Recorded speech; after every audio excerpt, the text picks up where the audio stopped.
The world of anime is well known for delivering quality titles to appeal to different audiences, from mainstream appealing genres such as shonen action anime and romantic comedies, to titles that challenge one's perceptions of the human condition and have a niche following. However, much like movies, animation, and TV sitcoms made here in the West, anime does usually churn out its fair share of horrifically bad titles. Reasons for the bad quality of these titles can be anything like poor production value, sloppy writing, excessive use of objectionable content, unlikable characters, being too stylish, or trying to lay out too much in so little time. Anyone who thinks I'm going to use this video as an excuse to rip on certain popular anime titles like I had done from a few years back, Doug all assuming so, as these 10 titles I'm about to tear into are ones I generally found to be horrible quality-wise. Do be aware that the titles in this countdown are all based on whatever titles I've had full exposure to thus far in my 10 years of anime viewing. Just my personal opinions, so don't take them too personally. So now, let us get into my countdown of the top 10 worst anime I've ever seen. X was one of the popular works of the famous mangaka group known as Clamp. Being the darkest work made by the group, X depicts an apocalyptic war between two factions called the Dragons of Heaven and the Dragons of Earth, fighting over the fate of the war in the city of Tokyo, with a young, powerful psychic named Kamushiro caught in the middle of the conflict as he must choose between one of the sides to fight in the war.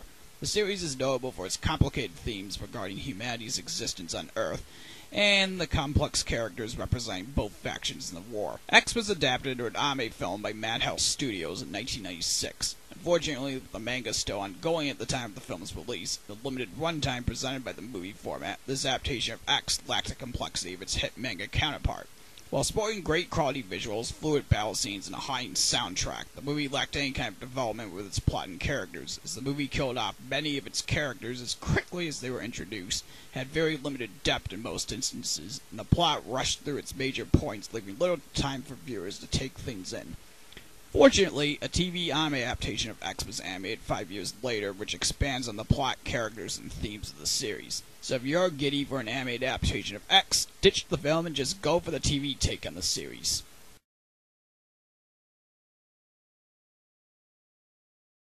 Not many folks may be familiar with this series, but it is one of a number of bad 80s anime OAV and movie titles released in the time period. A 1987 OAV adaptation of a shonen action manga released by Tokuma Shoten, Battle Royale High School was a mishmash of different story elements that the series was seemingly trying to mix together into a cohesive story, yet backfired horribly, which involved a brawling high school student, alien cops, an interdimensional demon hunter, and demon fairies. The plot fails to rationally explain how all these elements mesh well together, and also makes use of graphic violence, female nudity, and attempted rape as shocking elements to use as a crutch to try covering up its shortcomings in quality writing. Definitely wouldn't recommend this to anyone hoping to get good quality anime titles from the 80s.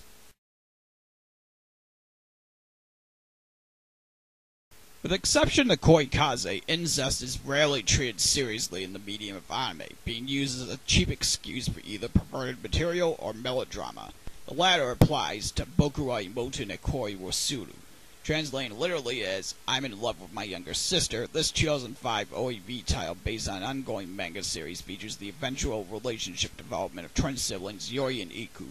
Dabbling into enough angst and melodrama, the characters of Yori and Iku are quite shallow, with Yori being violent and rough of trying to avoid telling Iku of his feelings for her, and Iku's timid and clueless persona in regards to her brother's antics. Because of such shallowness and the aggression of Yori's character, both make for pretty unsympathetic characters. Also, because of the OAV's limited running time, the developments of Yori and Iku's relationship develop rather quickly and make it feel unnatural and unconvincing. Add to the fact that both Yuri and Iku are implied to have been raised as Catholics, and you get enough rage to fume at Boku wa Imoto ne Koi wo Suru. But stay tuned, as this isn't the only incest-themed anime I have included on this list.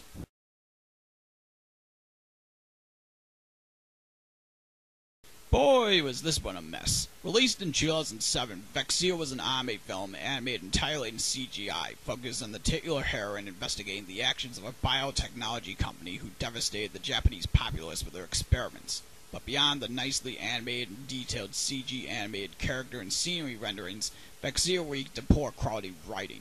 The premise of the movie was full of plenty of plot holes and lacked credibility with its setup, as it was too outrageous to be seriously believed. The characters of the movie were also quite shallow and lacked any depth, including our titular hero and Vexia, Not to mention, the movie has some questionable choices in musical tracks, featuring upbeat jazz and rock music that tend to take away from any suspense you would want to have for the movie's action sequences and tense moments.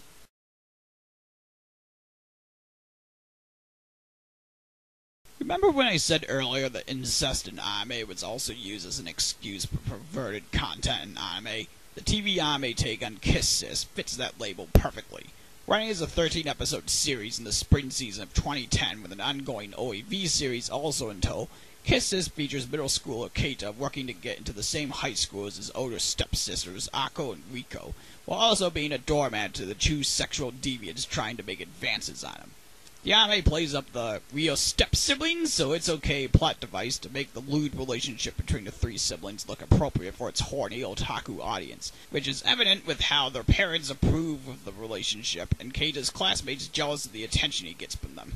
Outside of the incest premise to Kiss Sis, the anime plays up all the typical tiresome innuendo jokes you would expect with the ecchi genre, involving suggestive close movements with characters, suggestive uses of food, panty shots galore, and jokes with certain bodily fluids that I won't mention here.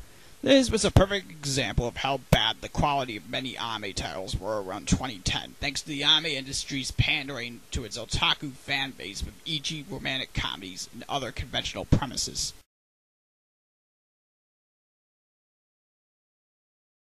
If you want a perfect example of how horrible many anime adaptations of a video game series can be, look no further than the 1998 OAV adaptation of Namco's popular fighting game series Tekken. Featuring Kazuya Mishima's involvement in the King of Iron Fist tournament, The Secret Revenge of his father Heihachi, the anime reeks of enough bad quality. Like many adaptations of fighting video games, Tekken attempts to squeeze in as much of the game's cast as possible, even if a number of the characters have little to no role to play in the title's plot, and only around to attempt wowing fans of the video games. The anime also takes enough liberties in the game's storyline by killing off some of the title's notable characters who would appear in later games in the franchise and altering aspects of the major plot as they combine elements of the first two games with Kazuya's involvement in the tournament for revenge and Jun's arrival capable of calming the devil side of Kazuya. Because of the OAV's limited running time, Tekken barely has any time to properly develop its plot and characters, with the former pretty much being rushed through. The anime is notable for being one of the first titles to have cel-shaded animation. Unfortunately, its use in Tekken looks sloppy as details on characters and scenery looked rough and uneven, as well as movements and fighting scenes looking awkward and stiff. Definitely a good reason for why you should just stick with the video game.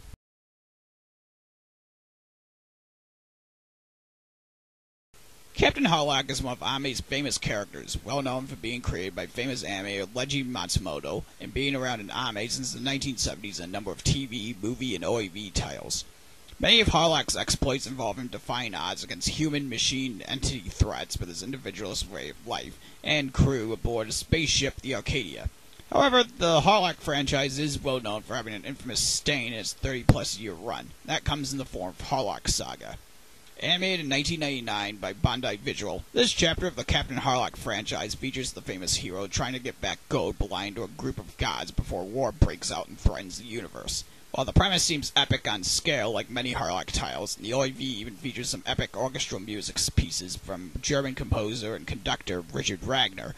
The rest of the anime has plenty of issues to address.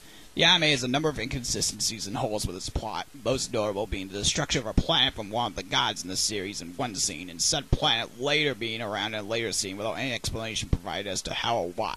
The animation has enough glaring issues, but the old-school character designs used with Harlock and other characters stick out quite prominently from the more modern scenery designs depicted.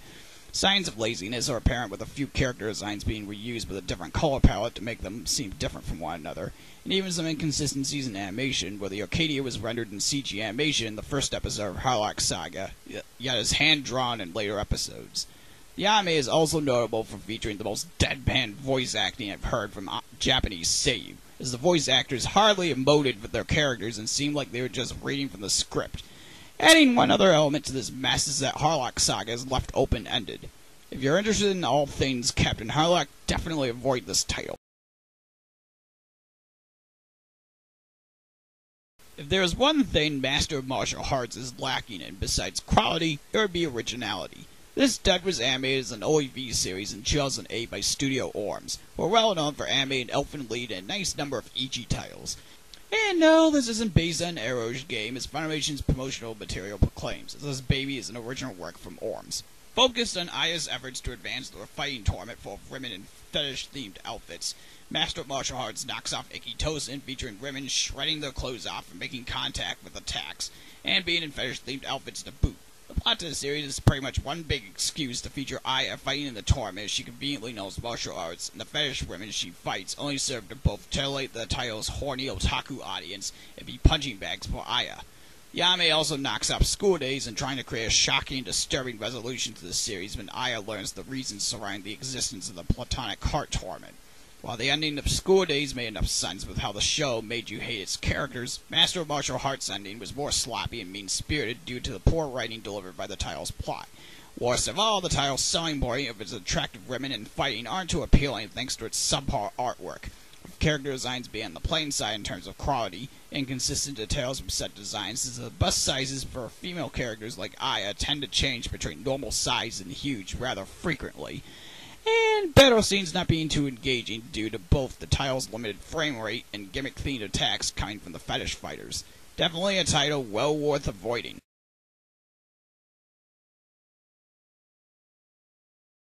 There are times where animators might just be better off keeping older anime and manga titles as they were originally intended. Such a case happens here in Babel 2.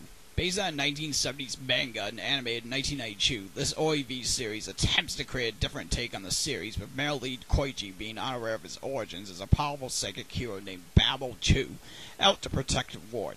Yet as quickly as Babel gains his abilities and accepts his new role, things quickly fall apart with the quality of Babel 2's plot.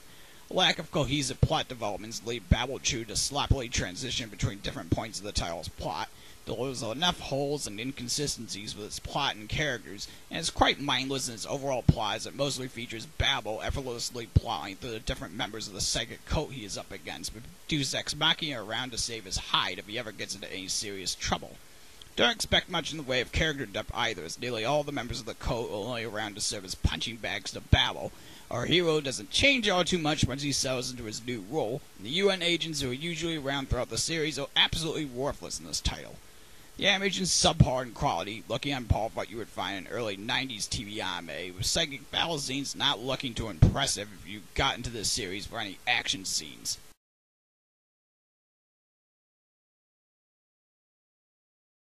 What you get when you mix the typical mindless innuendo jokes and fan service of EG titles, along with ridiculous-sized boobs prominent in much of the title's prominent female cast members. You get Aiken. Adapted as an OEV in 2003 by JC Staff and Gunko for an ongoing EG manga series, Aiken gets quite excessive in depicting its EG content and the ridiculous-sized jugulars of many members in the Aiken Club. As to be expected of typical EG comedies, Densuke is your typical doormat to the perverted antics of much of the show's cast. The anime conveniently ignores covering any sense of plot or character depth just to let loose with all its cheap innuendo gags. The jokes are very blatant, featuring enough use of panty shots, suggestive movements, up-close camera shots of certain female body parts, suggestive use of food, and the creepy implications of some food resembling a certain bodily fluid.